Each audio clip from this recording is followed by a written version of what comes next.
Hello, everyone. Thank you for coming. My name is Rena Hafer, and I am Vice President of Business Development for Energy Control Technologies. And I'm so excited to introduce to you our newest product offering, which is SkySpark. This webinar is really just to simply help you understand what SkySpark can do for the facilities that you serve and give you an idea of the value it can provide to your customer and or ultimately your business. So I know that we're all really busy. I want to keep this down to 30 minutes, but there's so much to show you about SkySpark. So hopefully this session will at least get you curious enough to dig in further. So let's get started. SkySpark, what is SkySpark? So SkySpark is an analytics platform designed to automatically find what matters in the data from your equipment systems. Now, once SkySpark is set up and running, there is an engine within it that does all the work. SkySpark gives you instant visualization into every problem or outlier or even benefit that's actively taking place in your facility using both real-time and historical data. And the results are the analytics.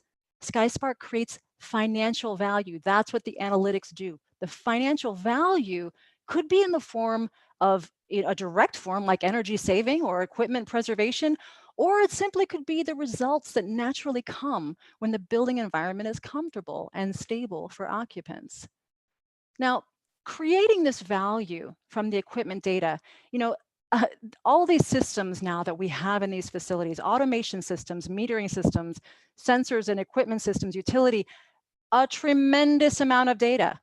Now, I know that almost everyone on this webinar either services or engages in a building automation system of some design or brand.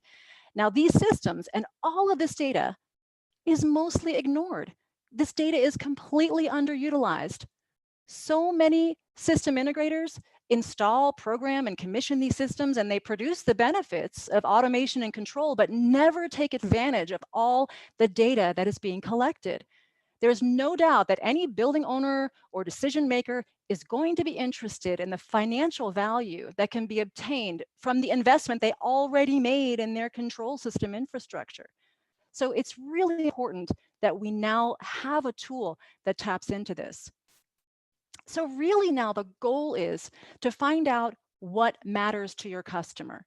Now, I listed here, I just have some of the rules that can be activated easily in SkySpark once your data is imported and tagged.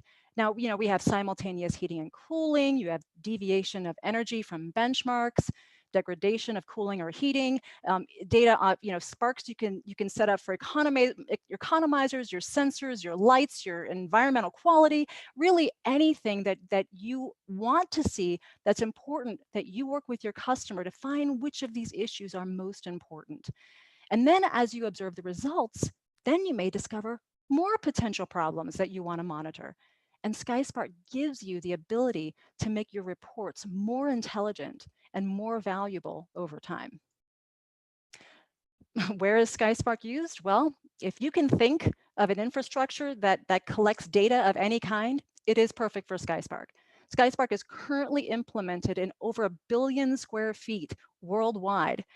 Now, in addition to building managers and contractors, SkySpark is being used more and more in engineering firms. And we at Energy Control, we're really excited because we're going to be setting up a new engineering firm next year with their own cloud-based SkySpark application so they can perform energy audits for their customers. Now, for that reason, I expect we're going to start seeing SkySpark included in more bid specifications for projects that are out there going out to bid. Another reason, this is probably a really good time for you to become familiar with SkySpark and become educated on what it would take to be a reseller, because the opportunity is just growing. Now the value proposition. So when it comes to building your service business using SkySpark or even using the value to improve your facilities, I think of this as kind of like a 4-phase process. First, you have to monitor the facility. Obviously, monitor the equipment and all of the data of what's going on at any point in time. Then you want to identify the faults. find out, what is going on that's affecting that operational bottom line.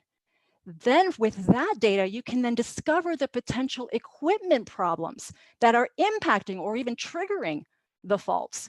And once you have that information, then you propose the solutions. The proposals are what your customer or your employer will see as value.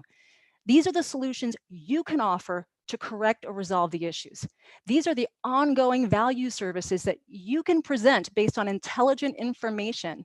And it's your opportunity for growth within your role, whether you want to build your control service business or your mechanical service business, or even if you're a facility manager responsible for a profile of buildings. The proposal of corrective action, this is your value. Now, I don't want to go too deeply into this, but I do want to touch upon how to get a facility enabled or set up with SkySpark. Now, there are so many different ways to bring data into SkySpark. Now, what I'm displaying here really is just a very small subset, but I do know most everyone on this call is working with a Niagara system of some sort, whether it's FX or Honeywell or Distech or Delta. If you've got a JACE, you have an easy to implement connector that can bring the data into SkySpark. We even have a utility that can simply be dropped into a JACE, and then you've got data in the cloud.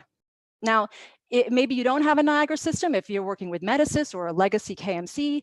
Any system using a BACnet protocol, there are connectors and utilities that will collect the data within those networks, including Modbus. Now I have Belimo on here because Belimo has their own SkySpark connector for their energy valves called ClearEdge. And at Energy Control, we're a provider of Belimo, and we're just excited now that with the Belimo energy valves, you can easily import data into SkySpark.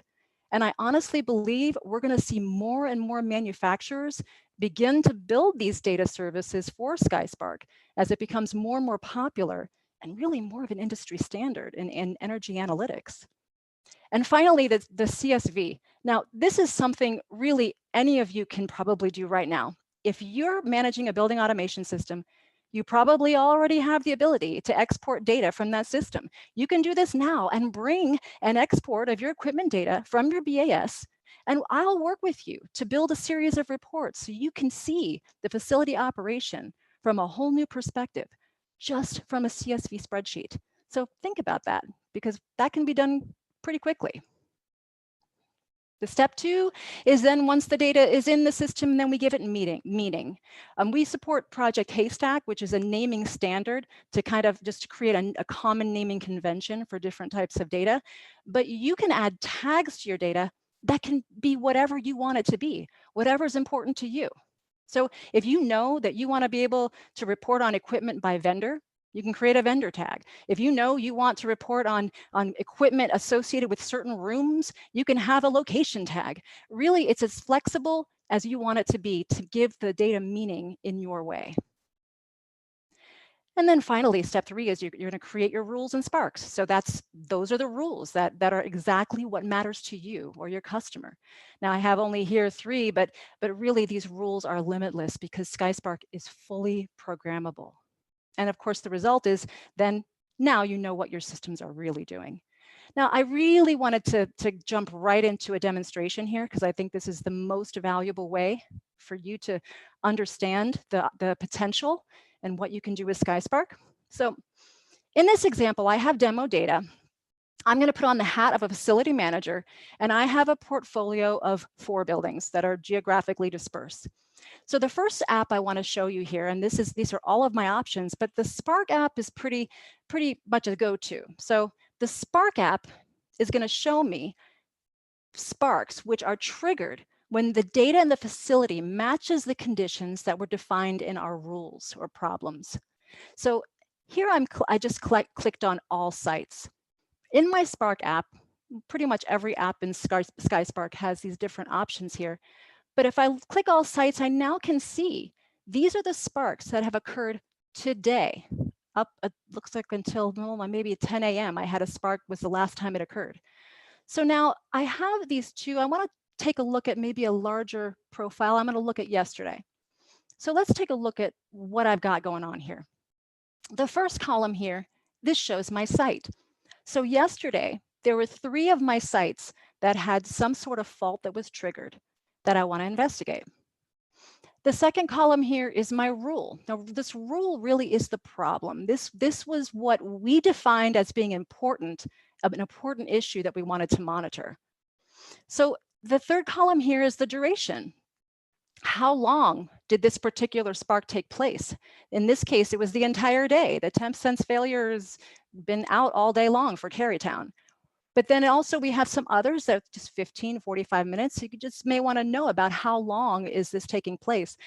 And every single rule, SkySpark the engine allows you to assign cost factors to each rule to quantify the amount of economic waste.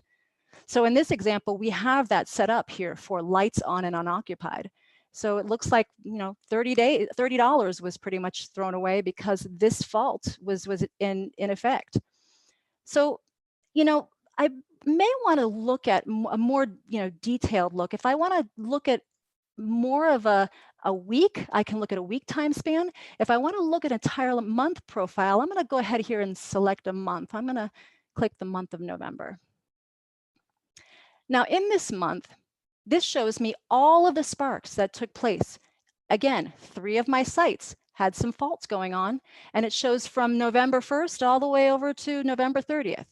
And you can see this pattern here, but I'm looking here at this lights on and unoccupied. So I'm thinking, maybe my employer this is really a pet peeve. He does not like to see the lights are being left on. He does not like to visualize as he's driving past his facility at night that the lights are on when nobody's in there. Maybe I want to focus more in on that specific rule. So by doing this, I can come up here and this shows every one of the rules that I have set up that are currently running for my facilities. And over here, I even have an information little button that I can click that gives me a little further description about what's going on. If the lights are on and it's unoccupied, you can check the schedules or link to the lighting system in the control system, or you can see if the lights have been left in override mode. Well, I want to hone in on that lights on and unoccupied. So I'm going to clear all of my rules and just focus on this one. So now you can see here that between these two sites, these lights are being left on unoccupied pretty consistently. And based on the cost, that's about $400 worth of wasted value that we really didn't need to have if this were not happening. So maybe I want to share this with my controls engineer. Maybe I want to have the control sequence checked to make sure that the lighting system is functioning with the control system as it should. So I can go over here in any of these reports. I can export this view, and I'm just going to call this lights left on, unlock, and download a PDF. Now, once I do this, this is important because this is just one of the many workflows available in SkySpark, but it allows me now to open up this PDF and I can share this with anybody I need to. It could be sharing it with the executive team so they can see that there's some energy waste going on here and that we need to take some action. So that's just an important way to export data. Now, I want to go back here. I'm going to actually clear out open up all of my rules so I can see them all again for the month of October. I'm going to look at a more sophisticated rule. Now here, I notice here that in Gaithersburg, there's an AHU outside damper that's stuck open. I notice here in scrolling my mouse over this spark here that on November 2nd, it happened twice. It seems kind of strange, one right after the other. And then I can scroll down, I see it happened again on Friday, November 6th, and it happened again on the 18th. I'm just a little curious and I want to understand what's going on. Why is this outside damper being stuck open? Well, I can click the information here and it kind of gives me an explanation. It says damper should be closed, but the temperature differential between the mixed air sensor and return air sensor indicates that the significant outside air is coming in. So now here I can look at recommended actions. Okay, well, I can look to see if the damper control signal is oscillating. I can look to see if it's being commanded open during times when sparks are found, or you could manually check it. Somebody may have to get in a ladder and climb up and pull out a bird or something to see if something is stuck in there. So it does give me an insight, an idea of possibly what the problem can be, but I still need more information. So I'm going to click here. Once I click on this spark, this gives me a menu. Now I can look at all of the sparks that took place on November 2nd, or I can look at the sparks that took place in Gaithersburg on that date. And I'm going to go ahead and select that. Now in selecting this, as you can see here, I can see the full profile of November 2nd from 12 a.m. all the way to 11:59 p.m.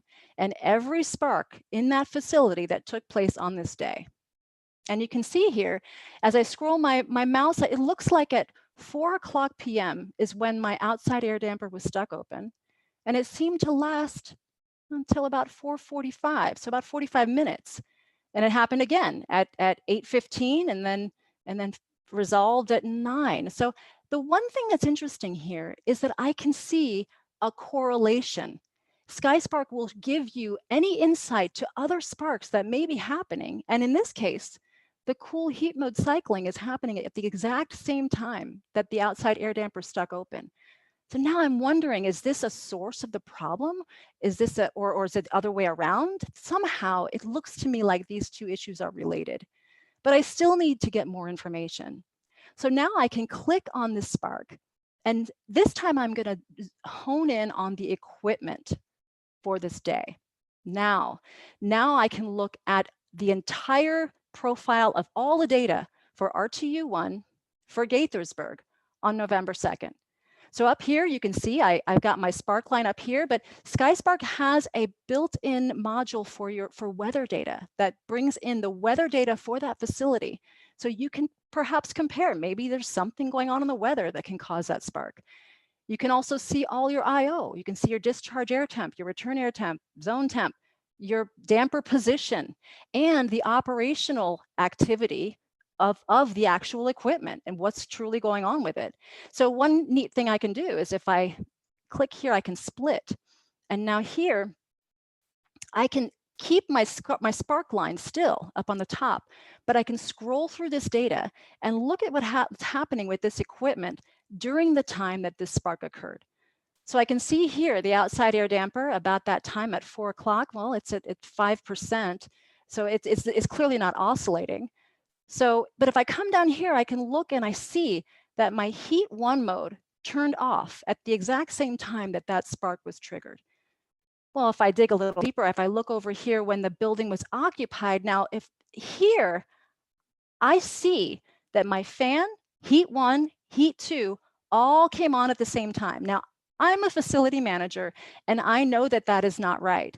I know that my control programming should have my heat 1 coming on and heat 2 should not engage unless the load is not being met. So now if I think about this, if I've got 200 or more, however many equipment, and they're all throwing heat 1 and heat 2 on at the same time, well, no wonder I have demand peaks. So this gives me insight into thinking, well, maybe I ought to have a spark that looks for the heat 1 and 2 modes being thrown on at the same time, so that I can get a handle on this and really start, looking to make sure that we're not wasting unnecessary energy or hitting unnecessary demand peaks. So as I come through further down on the day, we can see heat 2 went off at about 2:15, and then again, heat 1 shut off, and that's when my outside air damper and a cool heat mode cycling began.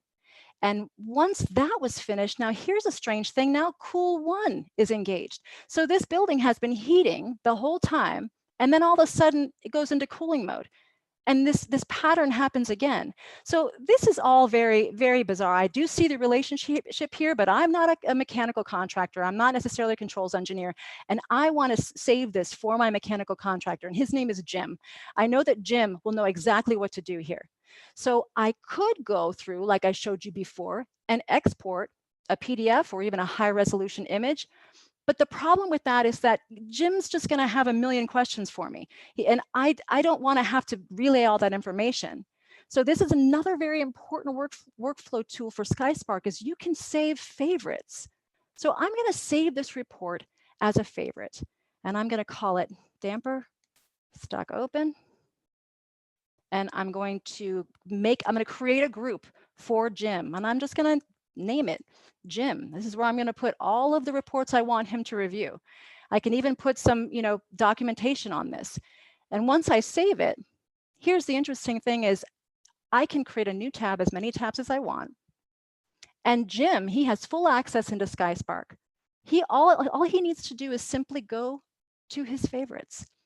See, now I have a folder for Jim. Jim has all of the issues that I know I need for him to address and help me with. And right there is the link. So in clicking the link, Jim can instantly see that report that I created, but he also has access to click and look at all of the values. He can find all the information he knows is relevant that's necessary for him to resolve the problem. So now that said, I'm going to go back a little bit. Actually, I'll take you back over here. I want to show you a different way of looking at your data. Now, right now, we're looking at all of our Sparks. That's for the month of November. Now, perhaps maybe I'm responsible for this portfolio of locations across the country, and I want to create row groups. Perhaps I'm going to group them by state and site, and I want to create a column group of rules. Now, for me, I just want to see what is the issue, what is the spark that is lingering for the longest time, and maybe I want to see that in a bubble chart. I'm going to go ahead and run this report. Okay, see, now this shows me a completely different view. Obviously, Carytown has a temperature sensor failure that's been going on for 26 days during the month of November. This really could be a major issue. This is something perhaps I need to look into and make a priority. Or maybe it's not a priority. Maybe perhaps I want to go into my options and instead look at the number of sparks that took place. Maybe the count is going to be more important. And in this case, now I can see Gaithersburg absolutely has the most frequently occurring fan short cycling. So again, that perhaps maybe that's what I need to look into. But again, this visualization gives you a quick glance to see exactly what it is that is important that needs to be addressed within your network of facilities. So I want to move on to the other apps. So now I don't have much time, but I want to show you your KPI app. Now, a KPI app is a key performance indicator. That is really for management level information. So here I'll look at all sites, look at a profile for yesterday. This is just an example of some of the KPIs that you can run. You can look at, for all of your portfolio of sites, your fan run time. You can look at a range of KW. Your small circle is your minimum and the green is the maximum. You can look at your KW. Also, you can look at it normalized by square foot or degree days. You can have a delta where you're comparing your KWH by degree day with the previous year.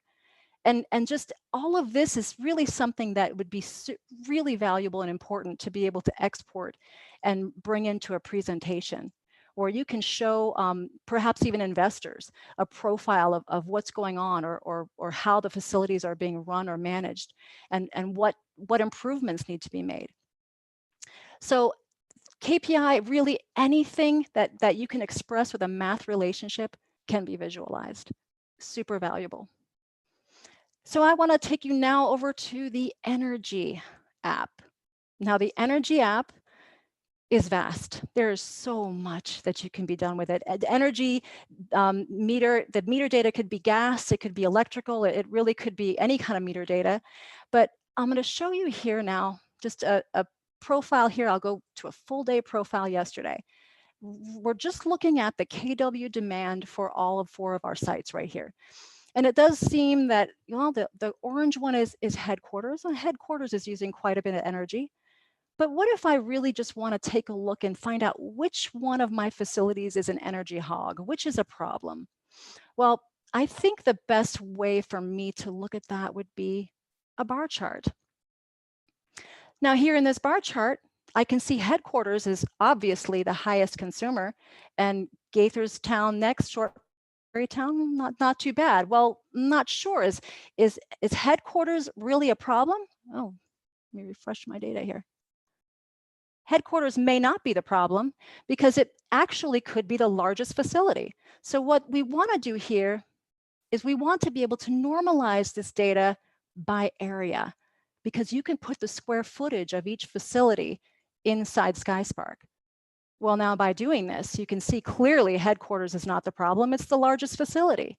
Carytown seems to be a bit more of a problem, but these different locations might have some varying differences in terms of the outside air temperature or the weather conditions. So you can also normalize by degree day. And by adding this normalization, now you can get a clear perspective that perhaps Carytown in this example is the true issue. And maybe something needs to be addressed in terms of why is the energy so high for this particular facility. Now, another important energy feature I want to show you is the profile. Now, in this profile, I'm going to look at a full month.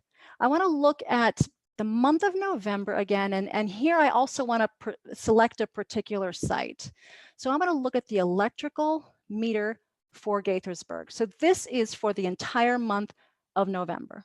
So you can see the various meters that we're collecting data for.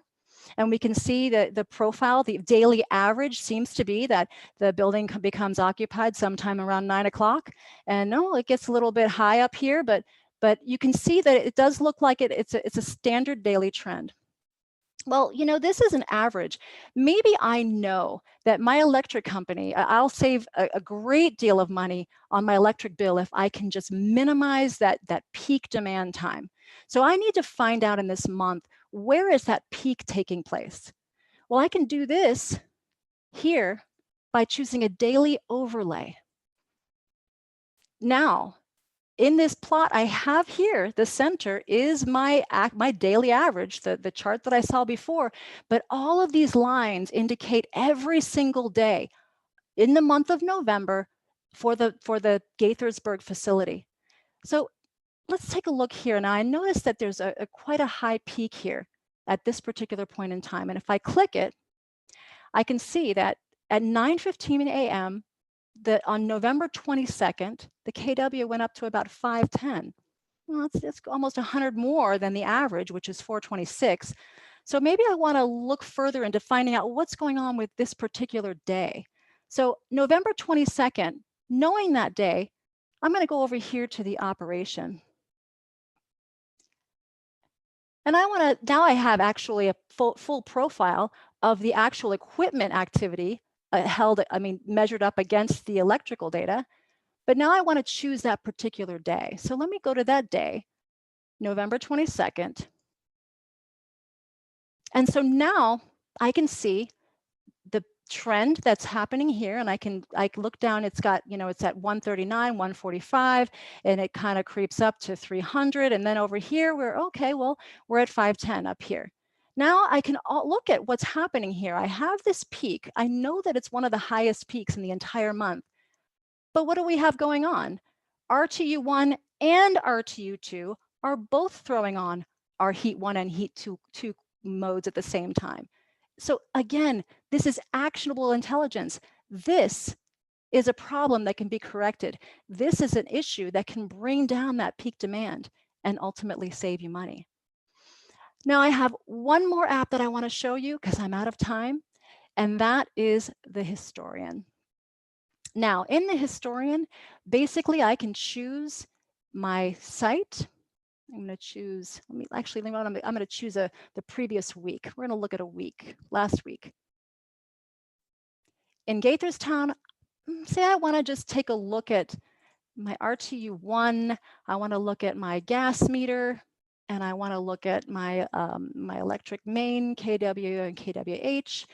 And I also want to take a look at the weather data that we have. This is the location of that facility, the temperature. I just want to know the temperature data. So now in clicking this, I can see throughout the week of December 6th, what my temperature trends were, what my electric main and all of the other data that I just entered here across a timeline if I want to compare. Now, the other thing that I can do is I can click here, I can download this data. Perhaps we want to see the raw data in a CSV. Perhaps you want to download the image. But the interesting thing I can do here is I can customize. So I can actually take, say, my electric main KW data, and I can overlay that right on top of my temperature data, and then maybe customize it to make it more visually appealing, where I can, do an area mode for access min and put a transparency. And then by doing this, this is just an example of all the flexible ways that you can represent that data that you have. So my time is up, and I hope that just this little bit of demonstration can help you understand the tremendous power behind SkySpark and how it can help your business, help your facilities, and really change the way our buildings are operating.